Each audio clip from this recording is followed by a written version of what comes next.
Wir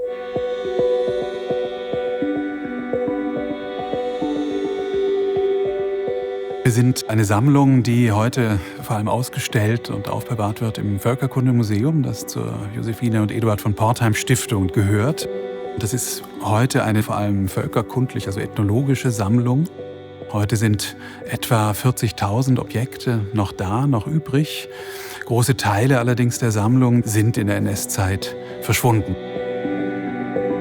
Ich bin Alban von Stockhausen, ich bin Leiter des Völkerkundemuseums und Ethnologe und Religionswissenschaftler und baue die Institution dieses Museums im Moment ganz neu auf. Gegründet von Viktor Goldschmidt, einem Naturwissenschaftler, der sich die Frage gestellt hat, was verbindet alle Menschen in gleicher Weise über die Ästhetik? Gibt es Dinge, die für alle in gleicher Weise schön aussehen, die auf die gleiche Weise berühren? Und Goldschmidt hatte zunächst Kristalle untersucht als Naturwissenschaftler, als Kristallograph, hatte dort Konstanten herausgearbeitet und hat dann in der Folge versucht, solche Konstanten auch in der Kunst und der Kultur herauszuarbeiten. Hat also beispielsweise japanische Holzschnitte neben europäische Buchmalereien des Mittelalters gelegt und hat immer geschaut, gibt es Konstanten in der Kultur. Und das ist einzigartig für ein ethnologisches Museum. Also eine Sammlung oder eine Idee des Sammelns, die immer danach sucht, was berührt uns alle, ganz egal, woher wir kommen, auf gleiche Weise. Das Objekt ist ein japanischer Stellschirm, lackiert mit Metall- und Holzelementen, der ein bisschen für den Bereich Asien in dieser Sammlung steht. Wir haben eine besonders große Asiensammlung. Der Holzschirm selber ist nicht spektakulär von seiner Form oder Bemalung, aber er ist etwas, was sehr typisch ist für eine Zeit in Japan, die Meiji-Zeit, die am Ende dieser Feudalherrschaft noch immer mit den Bildern eines früheren Japans, auch einer Heldenverehrung, einer Kriegerverehrung arbeitet und immer einen Blick zurückwirft. Hier zum Beispiel auf eine Szene aus einer berühmten Schlacht, um sich selbst in einem Japan, was sich zu dem Zeitpunkt völlig verändert hat, völlig modernisiert hat, irgendwo historisch auch einordnen zu können und Identifikationspunkte zu finden. Der Holzschirm ist von Viktor Goldschmidt gesammelt, als Teil auch dieses vergleichenden Ansatzes und seines Ansatzes, Kunstformen der ganzen Welt nebeneinander zu stellen, um allgemeingültige Prinzipien daraus abzuleiten.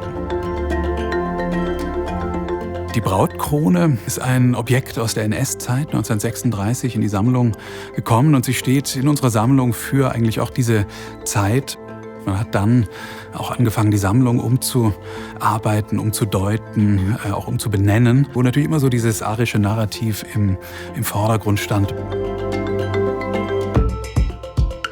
Die Figur von Darth Vader, die für mich ganz wichtig ist, weil sie so ein bisschen für beides steht. Für das Museum im Sinne der japanischen Kunst, aber auch in Anspruch für die Zukunft dieser Institution, uns mit zeitgenössischen Interpretationen, aber auch mit jungen Menschen zu verbinden und Popkultur mit hineinzubringen. Darth Vader, ich habe ihn aus einem Automaten in Tokio gezogen, wo ich ihn zunächst gar nicht für Darth Vader gehalten habe, sondern auf die Entfernung für Fudo-Myo. Fudo-Myo ist eine buddhistische Gottheit, die von den Samurai im alten Japan häufig angerufen wurde, wenn man Kraft auf dem Schlachtfeld brauchte. Dieser Fudo-Myo, der taucht immer wieder auf und da hat er bestimmte ikonografische Elemente. Das kann sein einerseits das Schwert, was er hält, spitze Zähne, eine grimmige Maske, ein Mantel, der zur Seite weht und eben ein Flammenkranz. Und ich habe damals gedacht, das ist Fudo-Myo. Und bin hin und habe gesagt, oh nein, das ist Darth Vader. In der Ikonografie von Fudo-Myo. In Japan offensichtlich überhaupt kein Problem, hier etwas miteinander zu vermischen. Es ist natürlich da ein Objekt, was eine Brücke schafft zwischen dem Vergangenen und der heutigen Zeit, zwischen Interpretationen der einen Zeit und Interpretationen der anderen Zeit und dann doch eben ganz gut aufzeigen lässt, wo die Beziehung stattfindet. Irgendwo sehe ich darin auch eines der wichtigsten Ziele dieses Museums, so eine ethnografische Sammlung, die wir im Keller haben, wieder relevant zu machen, indem man sagt, das ist auch Teil eures Lebens, das ist auch Teil unserer heutigen Gesellschaft und Weltsicht. Neben der eigenen Aufarbeitung der eigenen Geschichte sind wir, denke ich, auch eine unglaubliche Ressource für die Forschung und für die Lehre. Wir sind dabei, ein ganz neues Vermittlungskonzept zu entwickeln für das Museum, das darin besteht, dass wir die Fülle unseres Archivs, die 40.000 Objekte, die bei uns im Keller liegen, dass wir die nicht nur selbst erzählen, sondern dass wir die Öffentlichkeit in ihrer ganzen Breite dazu einladen, für uns die Geschichten dieser Objekte zu erzählen. So soll eigentlich eine maximale Transparenz der Sammlung, eine maximale Nutzbarkeit auch für Lehre und Forschung, aber eben auch für unsere Vermittlungsideen ermöglicht werden.